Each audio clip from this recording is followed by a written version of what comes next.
Tres gatos históricos. Paráfrasis del podcast Stuff You Missed in History Class, episodio 3 Upbeat Historical Cats. Las conductoras del podcast, Holly Frey y Tracy Wilson, explican que este episodio nació como antídoto a una entrega anterior especialmente deprimente dedicada a la leche adulterada conocida como Swill Milk, un tema que había dejado a Tracy tan abatida que no era capaz de seguir mirando ilustraciones de vacas maltratadas. Para limpiarse el paladar, Tracy decidió dedicar un episodio a gatos históricamente interesantes, con la promesa explícita de que ninguno de los felinos mencionados tendrá un final trágico. Antes de pasar a los tres gatos principales, las conductoras presentan una breve nota introductoria sobre un gato del que no sabemos casi nada, pero que representa un punto de partida ideal. Se trata de Pangur Ban, cuyo nombre es también el título de un poema compuesto en el siglo IX por un monje irlandés anónimo. El nombre se traduce como «batanero blanco». El poema fue hallado en un manuscrito conservado en un monasterio en Austria, aunque algunas fuentes lo ubican en Alemania. Lo que importa es que existe una única copia de este texto. Con el paso de los siglos se ha convertido en una obra muy conocida y traducida en múltiples ocasiones, entre las que figuran las versiones de Robin Flower, la de Winston Hugh Gauden y, en el año 2006, la de Seamus Justin Heaney. Este último escribió que Pangur Ban es un poema que los escritores irlandeses gustan de intentar, no para superar las versiones anteriores, sino para conseguir una comprensión más exacta e íntima de ese bien canónico. El poema establece un paralelo entre los esfuerzos del monje por poner palabras sobre el pergamino y las faenas del gato en la caza de ratones. Ambos trabajan con constancia hacia sus propios objetivos, uno al lado del otro, en una silenciosa solidaridad. El texto ofrece así uno de los primeros ejemplos literarios del gato no solo como compañero, sino como espejo filosófico del ser humano. Las conductoras leen las tres últimas estrofas de la traducción de Heaney. En ellas, el poeta describe cómo Pangur salta, exulta y da caza con sus perfectas uñas desenvainadas, cómo también el monje exulta cuando por fin llegan las respuestas difíciles tan esperadas, cómo cada uno tiene lo suyo sin rivalidad ni amargura, espíritus afines y veteranos, y cómo, día y noche, el gato aplica su oficio con suave andar y suave ronroneo, mientras el monje trabaja duramente resolviendo sus enigmas y dejando su huella. El primer gato de los tres principales nos lleva a la transición del poder en Inglaterra de la Casa de York, bajo Ricardo III, a la dinastía de los Tudor.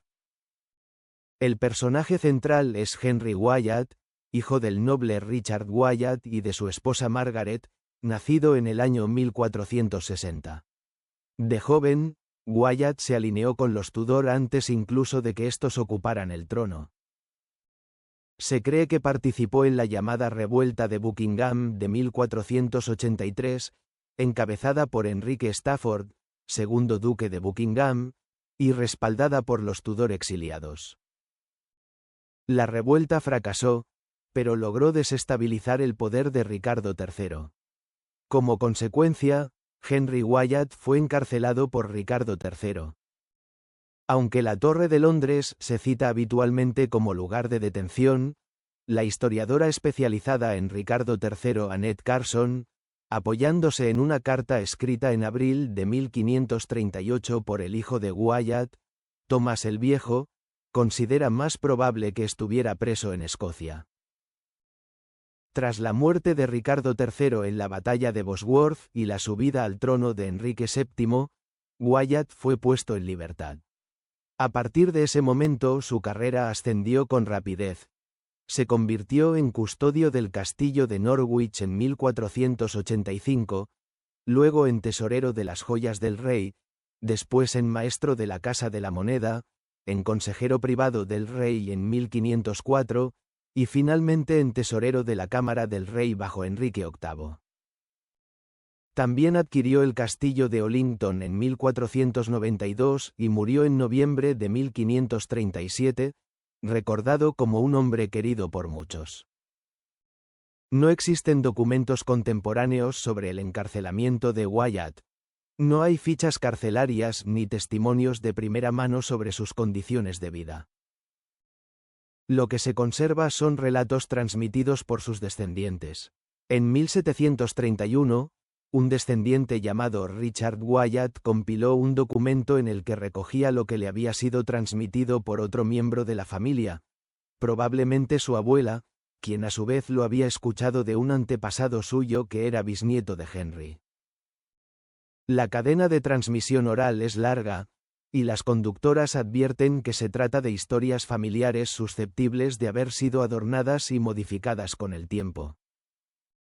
El núcleo del relato es el siguiente.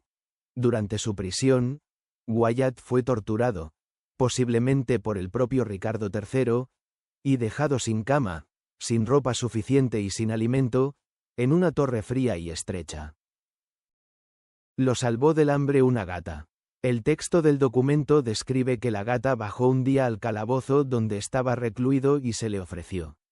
Wyatt la acogió con alegría, la acunó en su regazo para calentarse y la trató con tanto afecto que se ganó su amor.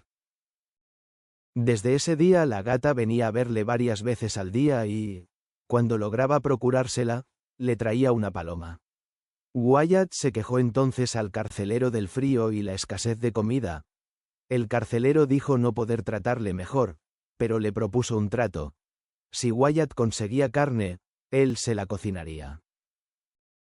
Wyatt aceptó, y así el carcelero le cocinó regularmente las palomas que la gata le procuraba.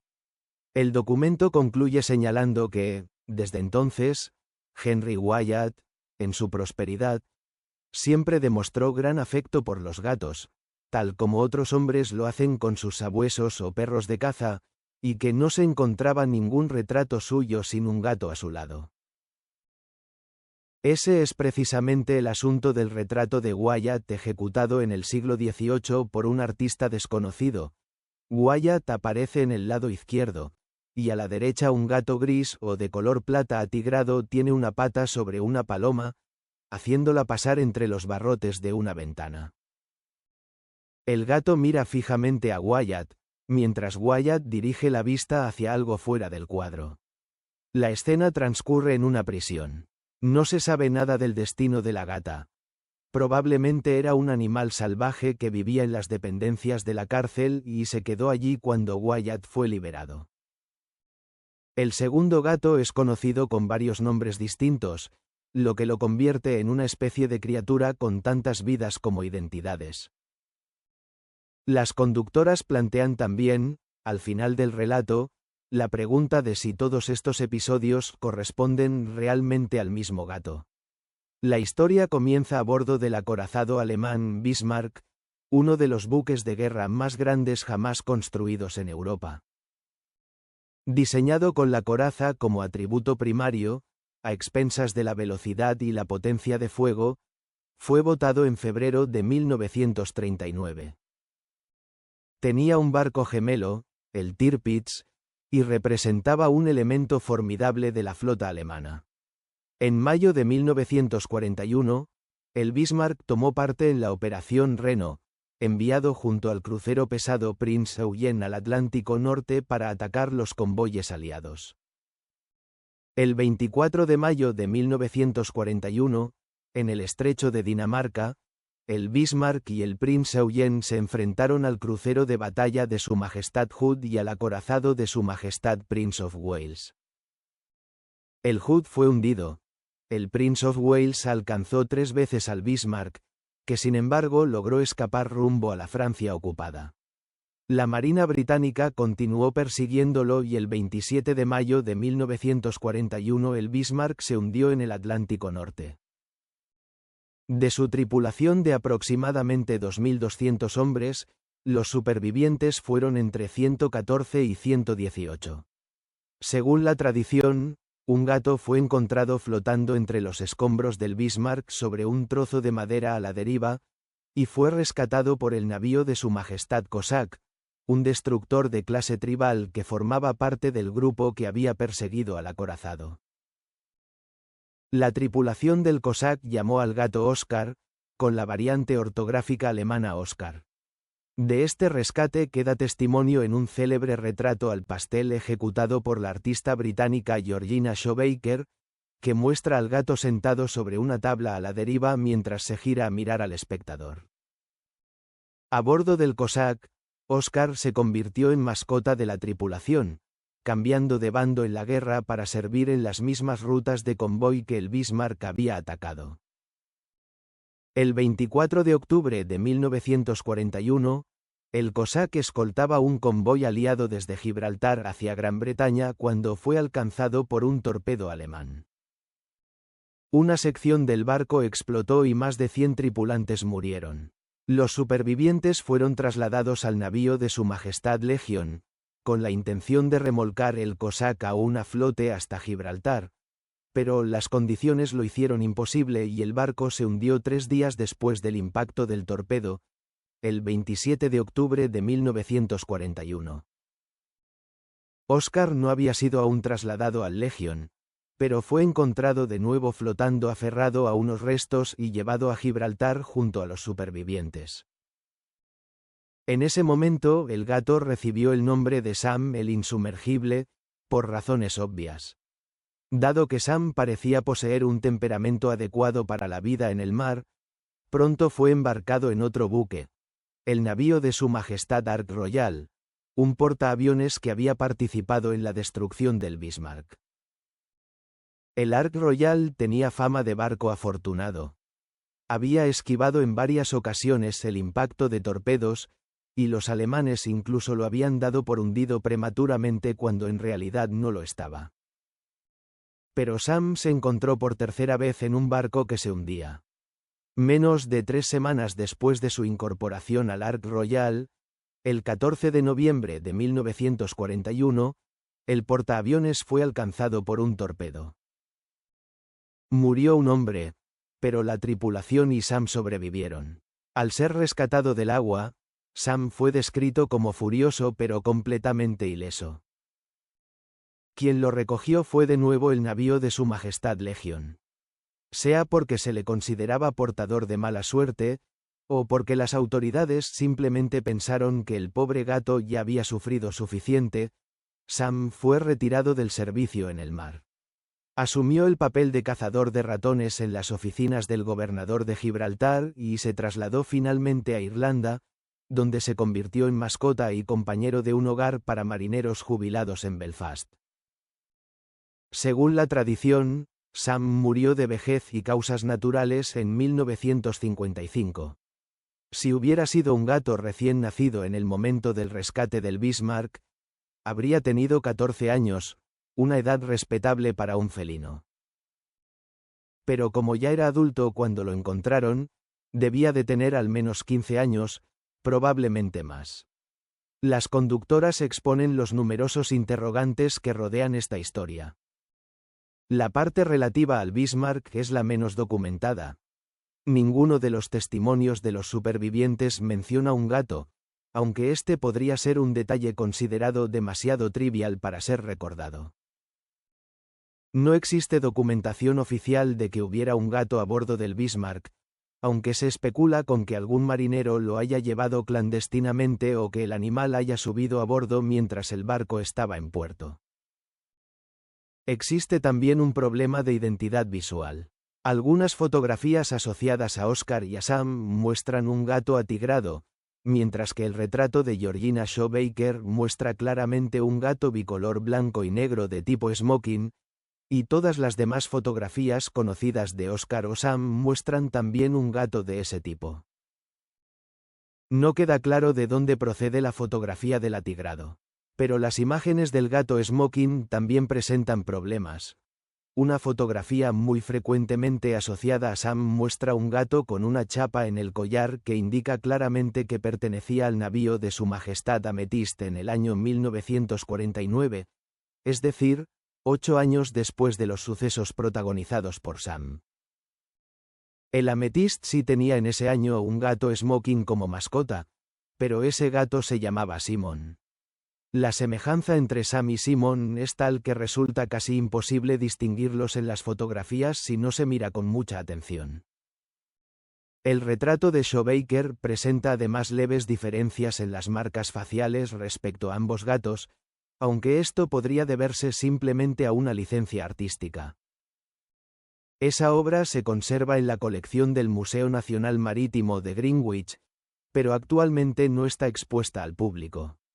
En definitiva, no existen pruebas sólidas de que un gato haya sobrevivido realmente a 3 hundimientos de barcos durante la guerra.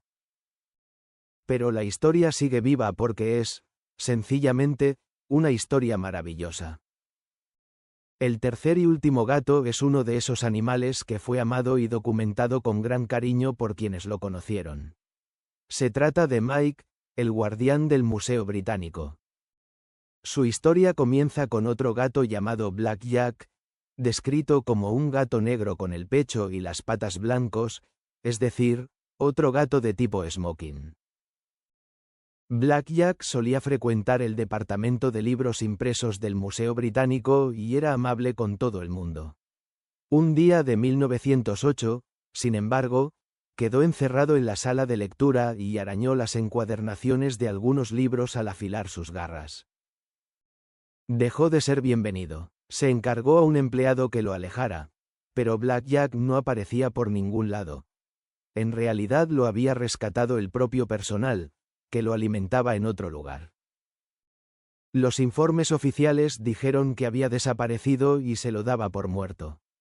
Unas semanas después, Black Jack reapareció trayendo consigo un gatito, que entregó a un miembro del personal del museo, nada menos que al custodio de las antigüedades egipcias, cuya función ordinaria era precisamente cuidar de los gatos momificados. Las conductoras plantean la hipótesis de que Black Jack podría haber sido una gata hembra que se había eclipsado para parir y que luego trajo a una de las crías a un lugar que consideraba seguro, aunque la documentación no aborda esta cuestión. Ese gatito fue llamado Mike. Black Jack también continuó rondando por allí, y Mike creció haciéndose amigo de los porteros del museo. Mike llevó lo que las descripciones califican como una vida bastante agradable para un gato. Cazaba palomas, aunque no parecía interesado en comérselas. Las empleadas de limpieza recogían a los pájaros aturdidos, los cuidaban y los ponían en libertad. Las camareras del café del museo le daban sobras de comida. Con el tiempo se instaló en la garita de la entrada del museo, que se convirtió en su hogar, y el personal se encargaba de que estuviera bien alimentado. Mike odiaba a los perros. Se escribió de él que los perros que se reían de policías y porteros huían aterrorizados ante el ataque de Mike, quien, hinchándose hasta el doble de su tamaño normal, se abalanzaba sobre ellos. Era también selectivo en sus interacciones con los seres humanos. Prefería la compañía de los hombres a la de las mujeres, y se decía que había destrozado los guantes de muchas señoras que habían intentado acariciarlo. Al envejecer, Mike empezó a tener problemas dentales, como suele ocurrir en los gatos mayores, y los porteros y el resto del personal se aseguraban siempre de reservarle únicamente los trozos más blandos de pescado o carne. Mike es el único de los gatos de este episodio cuya vida fue documentada de manera sistemática tanto por el personal del museo como por la prensa. El diario vespertino londinense The Star publicó el 21 de julio de 1927 un artículo en el que se afirmaba que ningún gato había vivido jamás una vida tan pública como Mike, el gran gato atigrado que hacía guardia a la puerta del Museo Británico, y que ningún estudioso podía parecer tan sabio como la mirada de Museum Mike. Existen varias fotografías de Mike que documentan eficazmente su personalidad. En una, con el pie de foto que lo describe de buen humor después de un almuerzo de pescado y posando para su retrato, aparece sentado con un aire que no invita a molestarlo. En otra, Mike aparece de pie con la boca abierta, y la leyenda reza que estaba expresando su opinión sobre un perro al que acababa de echar a patadas del patio del museo. Mike murió el 15 de enero de 1929 a la edad de 20 años. Era tan famoso y querido que incluso la revista Time Magazine publicó un obituario en su honor. Para honrar la memoria de Mike, Ernest Alfred Thompson Wallis Budge, custodio de las antigüedades egipcias y asirias del museo y la persona que había cuidado de Mike desde que era un gatito, siendo además su persona favorita a lo largo de toda su vida, escribió un folleto dedicado al felino. El folleto se abría con estas palabras. El opúsculo había sido preparado a petición de numerosos amigos de Mike, lectores pasados y presentes del Museo Británico, miembros del personal y admiradores de Mike en el continente y en América. El folleto adquirió tal celebridad que el 20 de enero de 1930 la revista Time Magazine publicó la noticia de la llegada de ejemplares del llamado monógrafo Budge sobre Mike a Nueva York, comparándolo con las demás obras eruditas de Budge y calificándolo de la cima de la biografía obituaria. El folleto incluye también un poema dedicado a Mike por el conservador adjunto del Departamento de Libros Impresos, de apellido Iley. El poema es extenso, pero las conductoras citan dos fragmentos que pintan un vívido retrato del atigrado Mike.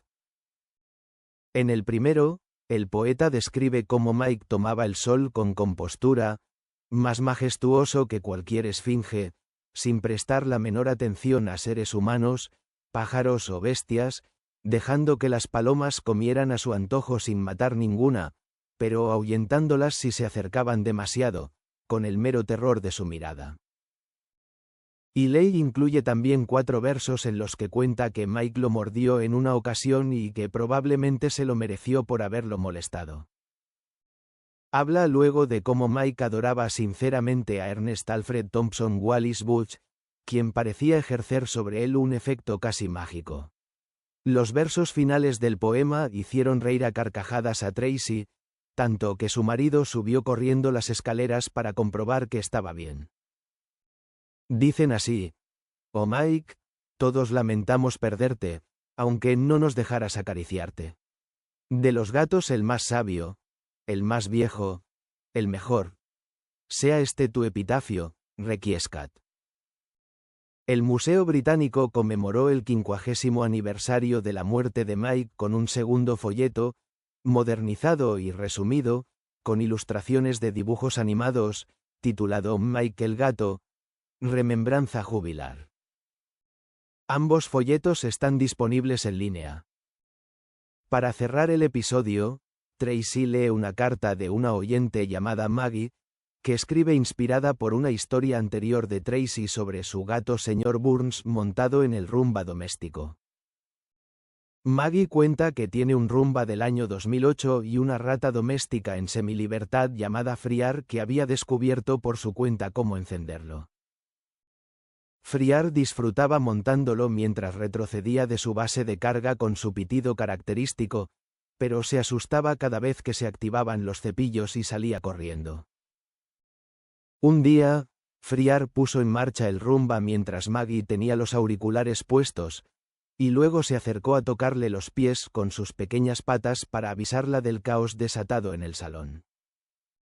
Desde entonces la rata no ha vuelto a encender el Rumba. Maggie está enseñando también a Friar a usar botones de comunicación. El primer concepto que están trabajando es la palabra abrazo. Friar aún no ha aprendido a pulsar el botón, pero se aplana para recibir caricias cada vez que oye la palabra.